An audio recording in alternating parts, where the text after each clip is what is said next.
Good morning, dear students. As I welcome you all in your new semester, that is fifth semester, in which we are going to see the physical chemistry, that is paper 2. In this, the very first unit is electrochemistry 1. Now, as from the name itself, you are knowing electrochemistry means chemistry in which electricity is involved.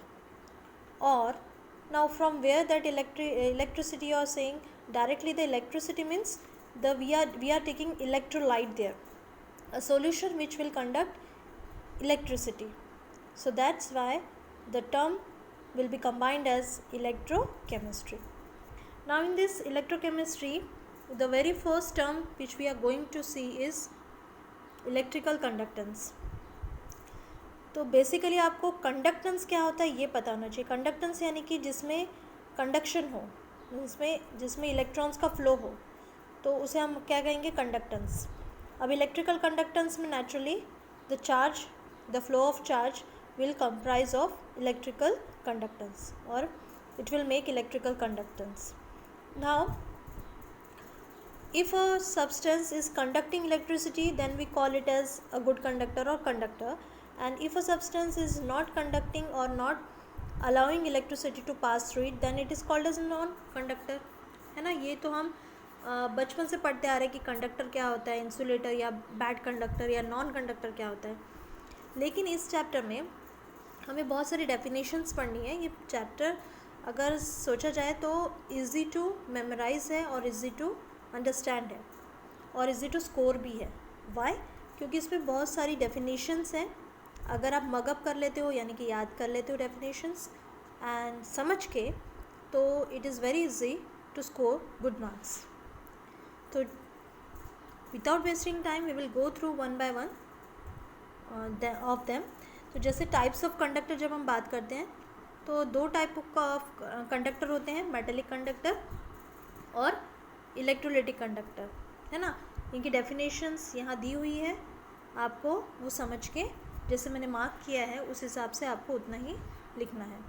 You can have some example in that. जैसे metallic conductors, उसमें क्या है, ऐसे metals या ऐसे metallic substances जो electricity को उनके थ्रू पास होने देते हैं without undergoing any chemical change. मतलब उसमें कोई भी केमिकल चेंज ना करते हुए इलेक्ट्रिसिटी को अपने थ्रू पास होने देते हैं. ऐसे मेटेलिक सब्सटेंसेस को हम क्या बोलेंगे, मेटेलिक कंडक्टर. वैसे ही इलेक्ट्रिकल कंडक्टर को क्या बोलेंगे, इलेक्ट्रिकल कंडक्टर का दूसरा नाम है इलेक्ट्रोलाइट, जो कि मैंने अभी आपको स्टार्टिंग में बोला था. इलेक्ट्रोलाइट ये टर्म यूज़ किया था. तो इलेक्ट्रोलाइट क्या है, ऐसे सब्सटेंसेस जो इलेक्ट्रिसिटी को उनके थ्रू पास होने देते हैं, लेकिन एक कंडीशन क्या है कि वो ये जो प्रोसेस होगी मोल्टन स्टेट में होगी और केमिकल डिकम्पोजिशन होगा. मतलब वो जो सब्सटेंस है वो टोटली कन्वर्ट हो जाएगा पूरी तरह से, उसमें केमिकल डिकम्पोजिशन होगी यानी कि लॉट ऑफ केमिकल चेंजेस आएंगे. ठीक है. तो इनको हम क्या कहेंगे, इलेक्ट्रोलाइटिक कंडक्टर्स या electrolytes.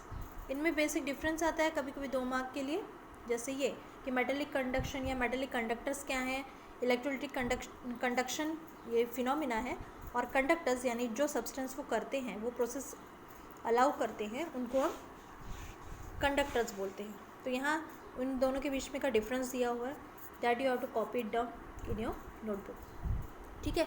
Similarly classification of electric, इसके प्रीवियस वीडियो में ही मैंने एक्सप्लेनेशन दिया है डिटेल में. Just have an idea about it, इसलिए मैं आपको फिर से रिपीटेडली ये चीज़ इन वर्ड्स बता रही हूँ. ओके. अब क्लासिफिकेशन, अब हम यहाँ इम्पॉर्टेंटली हमारा जो चैप्टर का हाईलाइट है वो है इलेक्ट्रोलाइटिक कंडक्टर्स. ठीक है. तो इलेक्ट्रोलाइटिक कंडक्टर्स जो है उसमें कौन से मेन टर्म्स इन्वॉल्व है. जैसे इलेक्ट्रोलाइट है. अब इलेक्ट्रोलाइट मैंने आपको क्या बताया, ऐसे सब्सटेंसेस जो इलेक्ट्रिसिटी को अपने थ्रू पास होने देते हैं with in the molten state with chemical decomposition. Okay. इनको हम इलेक्ट्रोलाइट बोलते हैं. लेकिन इलेक्ट्रोलाइट सारे के सारे सेम नहीं होते हैं, उनकी कैटेगरीज है. जैसे ये आप पहले कम अक्रॉस हो चुके होंगे, स्ट्रॉन्ग इलेक्ट्रोलाइट, वीक इलेक्ट्रोलाइट. ये 12th में 11th में जब केमिकल रिएक्शंस लिखे जाते थे तो उनमें ये टर्म्स यूज़ हुए. अब स्ट्रॉन्ग इलेक्ट्रोलाइट ऐसे सब्सटेंस या ऐसे इलेक्ट्रोलाइटिक सॉल्यूशंस होंगे जो पूरी तरह से आयनाइज होते हैं. आयनाइज होने मतलब पूरा चार्ज बनना, प्लस एंड माइनस, यानी कि कैटायन और एनायन, जो पॉजिटिव और नेगेटिव चार्जेस हैं वो एक पर्टिकुलर कंपाउंड, जैसे मैं अगर लेती हूँ KCl, तो KCl का मैं आयनाइजेशन कैसे करूँगी, K प्लस और Cl माइनस, ये कंप्लीट आयनाइजेशन हो गया। तो मैं KCl को क्या कहूँगी, ये एक स्ट्रॉन्ग इलेक्ट्रोलाइट है, ठीक है। अगर कंप्लीट आयनाइजेशन होता है किसी एक्वस सॉल्यूशन में तो हम उस तरह के कंपाउंड्स को या उस तरह के इलेक्ट्रोलाइट्स को हम क्या बोलेंगे, स्ट्रॉन्ग इलेक्ट्रोलाइट। अब वीक इलेक्ट्रोलाइट क्या होंगे, ऐसे सब्सटेंसेस या ऐसे इलेक्ट्रोलाइट्स जो पूरी तरह से आयनाइज नहीं होते हैं, उनका डिग्री ऑफ आयनाइजेशन जो होता है वो बहुत ही लो होता है या कम होता है। जैसे for example ammonium hydroxide NH4OH, ये वीक इलेक्ट्रोलाइट में ही आएगा। क्यों भला, क्योंकि यह जो है NH4 पॉजिटिव और OH निगेटिव। यहाँ देखो आप, पूरी तरह से सेपरेशन नहीं हो रहा है आयंस का, यहाँ नाइट्रोजन है, हाइड्रोजन है, ऑक्सीजन है, इस तरह से 3 एलिमेंट्स हैं जो अमोनियम हाइड्रोक्साइड बना रहे हैं, लेकिन जो आयनाइजेशन है इट्स नॉट कंप्लीट। सो इसलिए हम क्या बोलेंगे, इसे वीक इलेक्ट्रोलाइट बोलेंगे। फिर आते हैं इसमें नया टर्म जैसे कि इलेक्ट्रोलिटिक कंडक्शन। अभी इलेक्ट्रोलिटिक कंडक्शन हमने शॉर्ट वे में देखा, अगर आपको शॉर्ट नोट्स में आता है तो आप यही जो आपने डिफरेंस लिखा है ना, ये डिफरेंस उसमें का that difference points you can write in electrolytic conduction. Now in electrolytic conduction we are going to see some important new terms, okay, like we are going to use the Ohm's law here. So electrolytic conduction जो है Ohm's law को ओबे करता है, जैसे metallic conductors उसे ओबे करते हैं वैसे। तो Ohm's law क्या कहता है कि जो पोटेंशियल डिफरेंस है वो हमेशा करंट के डायरेक्टली प्रोपोर्शनल रहेगा। जितना करंट सप्लाई होगा उसके ही प्रोपोर्शनल वहाँ वोल्टेज या पोटेंशियल डिफरेंस रहेगा। तो इन दोनों का रेशियो कैसा रहेगा, हमेशा कांस्टेंट रहेगा। ये आपको पता ही है ओम्स लॉ का स्टेटमेंट, ठीक है। ये जो रेशियो है it will always remain constant. अगर आप उसे मैथमेटिकली देखो तो क्या हम कहते हैं V/I R = अगर हम प्रोपोर्शनलिटी साइन हटा दें, ये प्रोपोर्शनलिटी साइन जो है इसको हम हटा दें तो हमें एक कांस्टेंट लेना पड़ेगा। तो हमने ये जो कांस्टेंट लिया है वो कौन सा लिया है, R, यानी कि रेजिस्टेंस। या प्रीवियस क्लासेस में 7th 6th से स्टार्ट हुआ था आपको ओम्स लॉ, वहीं से डिटेल में था, 10th में और डिटेल में था। ये लॉज बार बार आते हैं एग्जाम में। तो from your childhood only you are knowing the Ohm's law, it's not new to you कि रेजिस्टेंस क्या होता है, V क्या है भाई, I क्या है। तो I करंट है, V पोटेंशियल डिफरेंस है, R क्या है, रेजिस्टेंस है। So mathematically we are putting all this terms in the symbolic form. अब इनके यूनिट्स आपको याद होने चाहिए। जैसे करंट के लिए क्या यूनिट है, करंट को हम एम्पियर में मेजर करते हैं। जो V है यानी पोटेंशियल डिफरेंस है उसको वोल्ट में मेजर करते हैं। रेजिस्टेंस को हम किस में मेजर करते हैं, ओम में। ओके, सो ओम के लिए इस तरह का अलग सा सिंबल है, so you can easily remember, है ना। इस सिंबल को तो हम भूल ही नहीं सकते because it is very important through out 10th। तो ओम्स लॉ इतना रिपीटेडली पूछा जाता था। सो दैट्स वाई ये जो पूरा इलेक्ट्रिकल कंडक्शन है, इलेक्ट्रोलिटिक कंडक्शन है, ये उसका बेस ही है ओम्स लॉ। अब उसके बाद आता है नेक्स्ट टर्म कंडक्टेंस।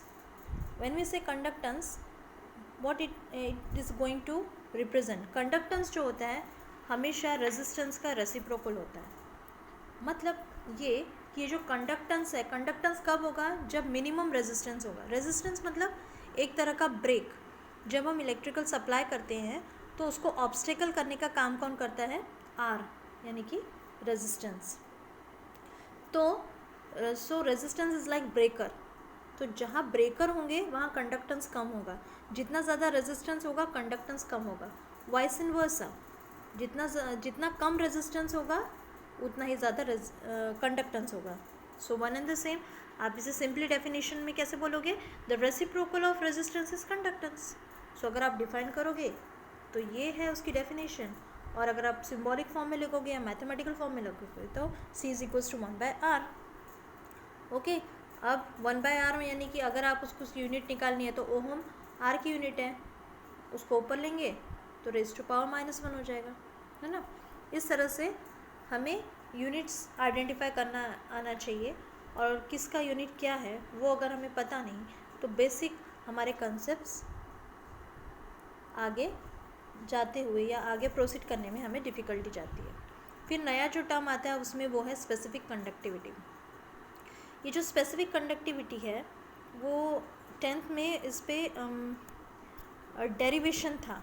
ओके, तो बेसिकली जो कंडक्टर है उसमें कुछ फैक्टर्स होते हैं। एक कंडक्टर जो होता है वो कुछ फैक्टर्स पे डिपेंड होता है, ठीक है। तो जैसे यहाँ अभी यहाँ एक how you will start here, जैसे यहाँ रेजिस्टेंस दिया है कि रेजिस्टेंस ऑफ अ कंडक्टर किस किस से प्रोपोर्शनल है।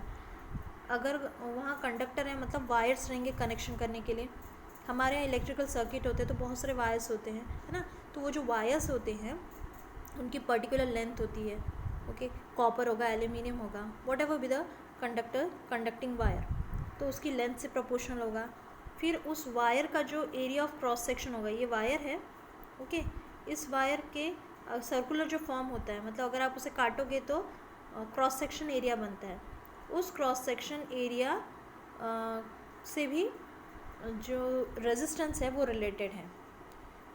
ओके, मतलब एरिया जितना ज़्यादा होगा रेजिस्टेंस उतना कम होगा, यानी कि लेंथ ऑफ वायर रेजिस्टेंस के डायरेक्टली प्रोपोर्शनल है और एरिया ऑफ क्रॉस सेक्शन उसके इन्वर्सली प्रोपोर्शनल है। जब आप उन्हें ज्वाइन करोगे तो R is proportional to L/A आएगा।